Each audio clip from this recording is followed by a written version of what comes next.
Маған бағасы қаншадан? Иә, қандай модель қажет сізге? Иә, осыны бере саласыз ба? Құтты болсын. Рахмет. Мә, қараш мына жігітті. Ой, қойш, маған бұндай бай жігіттер ұнамайды білесің ғой. Өмірі бұндай мажорикпен жүрмес едім. Бай жігіттер ұнамайды? Ау? Еш нәрсе. Рахмет. Қызық, неге оған бай жігіттер ұнамайды?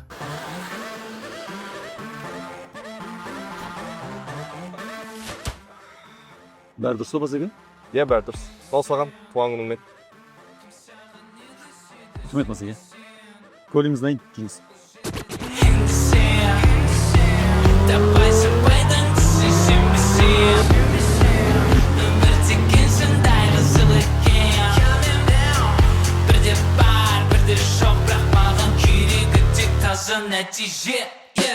Баба, мен сізге айтар бір жаңалығым бар. Ертеңнен бастап жұмысқа шықсам ба деп отырмын. Ей балам, қайдағы жұмыс?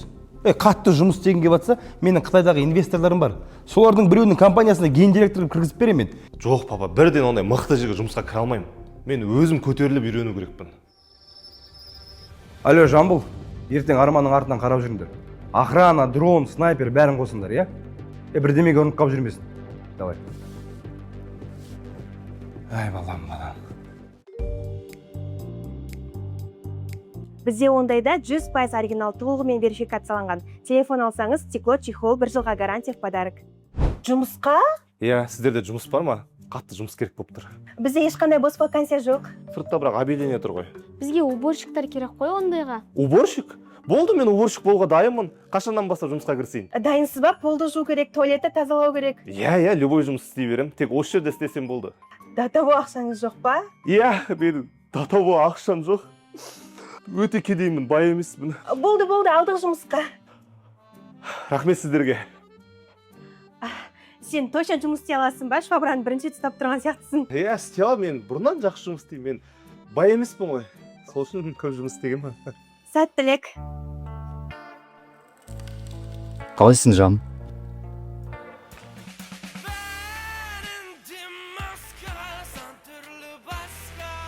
Қалайсың, жан? Неше рет айтам? Менің атым Айжан, жан емес. Ұнамайсың сен маған. Болды, жоламашы. Сен папаң ғой, қоймайды қызымен танысшы. Керек емес сен маған. А так менде қыздар жүдет. Давай. Сен неме қарап тұрсың, жинасаншы.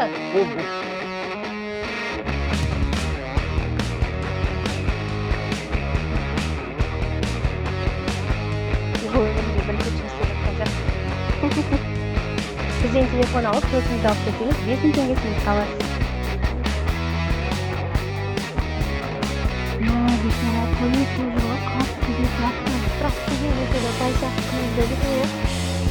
Аяғымды алсашы. Сен мұны істеп жүрсің? Бас емес, пол жүріп жүрсің ба? Айтпа Басеке деп, ешкімге мен бай екенімді айтушы болмақпын ба? Мен бұл жерде жұмыс істеп жүрмін. Сен папамды жібердің ба? Иә, ол кісі уайымдап жүрсің. Жарайды, Басеке, мен сыртта боламын. Снайпердің барлығы дайын тұр. Хорошо?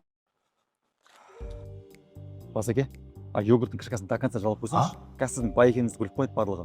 Жалау керек па не? Кедейлер до конца жеп қояды ғой. Совсем қарны аш қатты ғой. Жұмыс істеген қандай қиын. Домра бойшысаң зарплатасы көтеру керек. Обед уақыты болды, тамақ ішпейсің ба? Обед? Бейшараға су алуға да ақшасы жоқ па? Білеймін, енді чисто долларлары ғана. Кейін жоқ болып тұрған қараш. Папа! Менде барлығы жақсы, уайымдамаңыз. Қарным ашып тұрған жоқ. Әке-шешесі жоқ екен ғой. Мен оған көмектесу керекпін.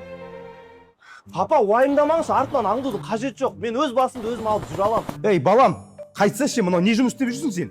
Уборщиксің ба? Счеттарын бәрін блоктапсаңыз керек емес, мен өзім ақшам жетеді. Ей балам, қарның ашып жүрген шығар. Біздің шеф-поварлар сенің сүйікті лобстерлерін дайындап қойды. Соны жеп аш хотя бы. Ой, папа. Мен саған тамақ алып келдім. Рахмет. Мынау не? Білмедім. Өте дәмді екен. Сен бүгін көңіл күйің жоқ қой. Мен ондайда менеджерлар арасында ең аз сатып жатырмын. Мен ешкім алмайды, рейтингім ең төменгі. 17 Pro, 1 терабайт, 17 Pro Max, 17 Air, 17. Так, іште Айжан деген менеджер бар. Барлықтан тек содан аласыңдар. Түсіңдер ғой, Рахмет, құтты болсын. Құтты болсын, келіп тұрмыз. сәлеметсіз рахмет. Настроениең көтерілген сияқты ғой. Иә, ойлаш, бір айдың продажасын бір-ақ күнде жауып тастадым. Мә, шын ба? Сен енді мықты менеджерсің ғой. Бүгін соны атап өтпедік пе? Менімен кездесуге барасың ба?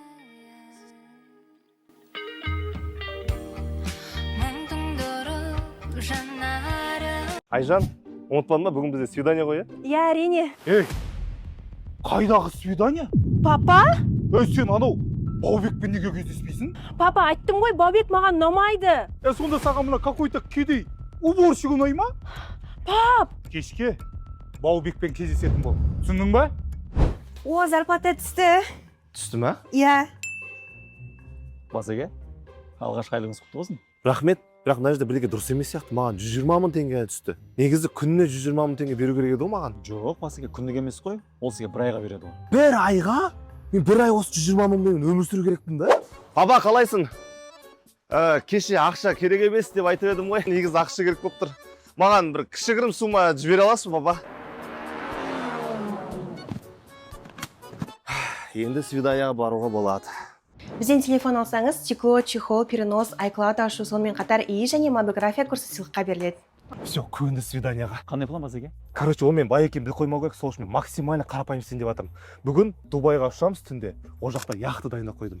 Одан кейін гүл беремін. Көп емес енді бір 6 мың 7 мың гүл КамАЗбен алдына төгіп тастаймын ғой. Одан кейін Бурж Халифаның ең жоғарысында ресторан бар екен. Сол жерге шақырамын да, оған қызым боласың ба деп айтамын. Басеке, мынау простой емес, мынау шикарный свидание ғой. Одан да былай істеу керек. Ақыры қарапайым свидание ғой. Паркке шақырсаңыз. Жарайды, саған сендім. Сосын Басеке, сізге бір сұрақ қойсам деп едім. Неге именно сол қыз танысқандарыңыз енді 3 күн болды?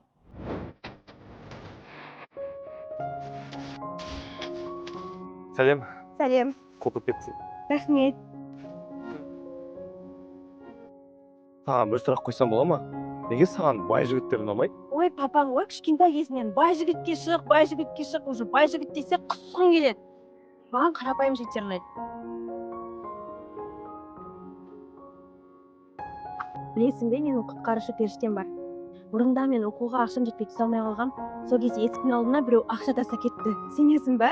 Папам еще қатты қарызға кіріп кеткен. Соның қарыздарын да біреу жауып тастаған ғой. Мына өмірде жақсы адамдар көп.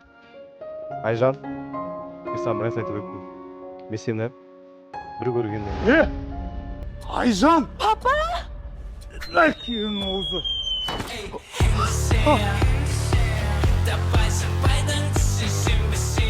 Мен саған не дедім, а? Жолама дедім ғой саған, а? Кездеспе дедім ғой, Папа, не істеп жатсыз? Анау Баубек сені 1 сағат болды күтіп жүргенде. Мен саған айттым ғой, Баубекпен кездес деп. Басеке, снайперлер дайын тұр, аттасайын. Атмаңдар, керек емес, бәрі нормально. Папа, неше рет айтам, Баубек маған ұнамайды. Баубектің папасы бай. Продуктовый магазині бар. Мынау ғой кедей әке. Иә, папа, білем. Оның дымы жоқ, ол тақыр кедей. Бірақ оның жүрегі таза. Жүріп кеттік. Ой, ақымақ. Мыйсыз неме. Жота, маған болатын бол ма, болмайтын бол ма? Айналайын, Баубекжан. Болады. Болмаса айтыңыз бар ғой, не көп, қыз көп. Любойын ұстап алам. Айналайын, Баубекжан. Басқа қыз туралы мүлдем айтпаш. Бір күн берші, көндірем. Давай, бір-ақ күн уақыт берем.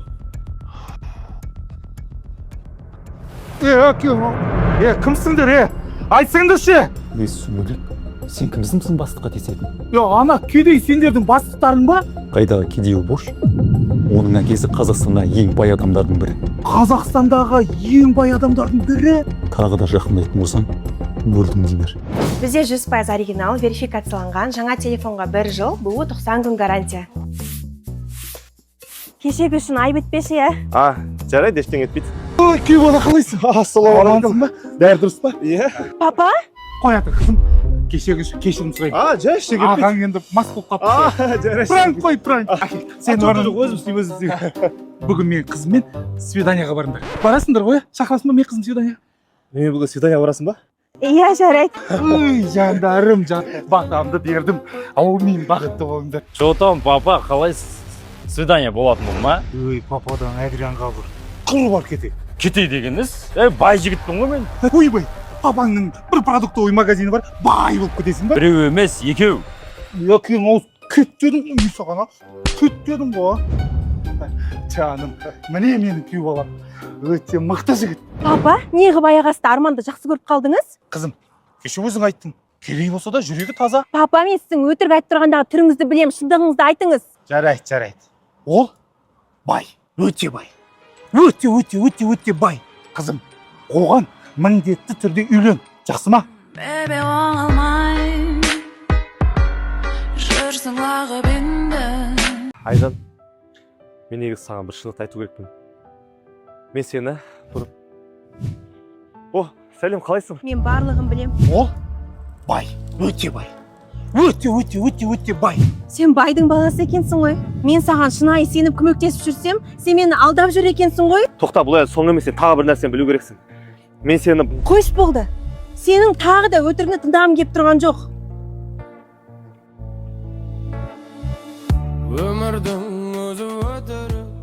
неге саған бай жігіттер ұнамайды? Маған қарапайым жігіттер ұнайды. Мен бай емеспін ғой. Сол үшін көп жұмыс істегенмін. Мен оған көмектесу керекпін.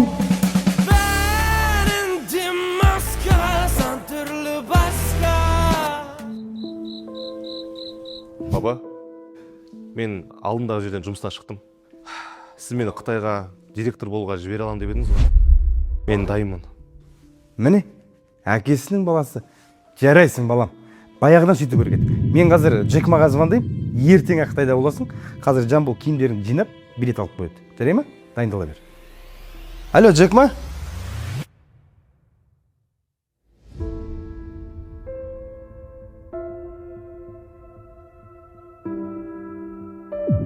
Мен негізі бұны сізге айтпауым керек, бірақ сіздің білгеніңізді қалап тұрмын. Басеке, сізге бір сұрақ қойсам деп едім. Неге именно сол қыз танысқандарыңызға 3-ақ күн болды? Саған бір шындықты айтайын. Мен негізі ол қызды бұрыннан танимын. Мен негізі бұны сізге айтпауым керек, бірақ Саған бір шындықты айтайын.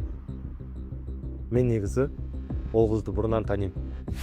Бұрында менің отбасым қазіргідей бай болған жоқ. Тіпті кейде біздің тамақ алып ішуге де ақшамыз болмайтын. Сол кездері бір қыз өзінің әкесінің дүкенінен үнемі маған тегін азық-түлік беретін. Ал мен сол арқылы қатты сырқаттанып жатқан анамды тамақтандыратынмын. Кейін анам дүниеден өтті. Әкем барлық уақытын жұмысқа арнап, көп ақша таба бастады. Көп ұзамай жағдайымыз жақсарды. Біраз жылдардан кейін мен ол қызды қайтадан кезіктірдім. Сол баяғы дүкеннің жанынан. Бірақ онымен сөйлесіп, танысуға батылым жетпеді. Оның отбасындағы қиындықтар туралы естідім. Және бізге жасаған барлық жақсылығы үшін оған көмек көрсеткім келді. Кейіннен оны іздеп барғанымда дүкендері жабылып, өздері басқа жаққа көшіп кетіпті. Алайда арада 10 жыл өткеннен кейін мен ол қызды қайтадан кезіктірдім. Бұрында мен оқуға ақшам жетпей түсе алмай қалғам. Сол кезде есіктің алдына біреу ақша тастап кетті. Сенесің бе? Папам еще қатты қарызға кіріп кеткен. Соның қарыздарын да біреу жауып тастаған ғой. Мына өмірде жақсы адамдар көп. ол кісі осы уақытқа дейін сізге қамқор болып келді. Сіздің оқуыңыздың ақшасын, отбасыңыздың қарызын төлеген сол кісі. Ол сонда менің құтқарушы періштем бе? Ол қыз қайда? Қытайға көшіп кетті. Қашан келерін білмеймін.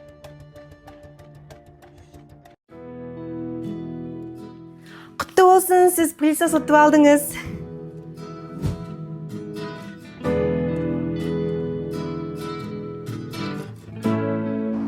Сен қайтып оралдың ба?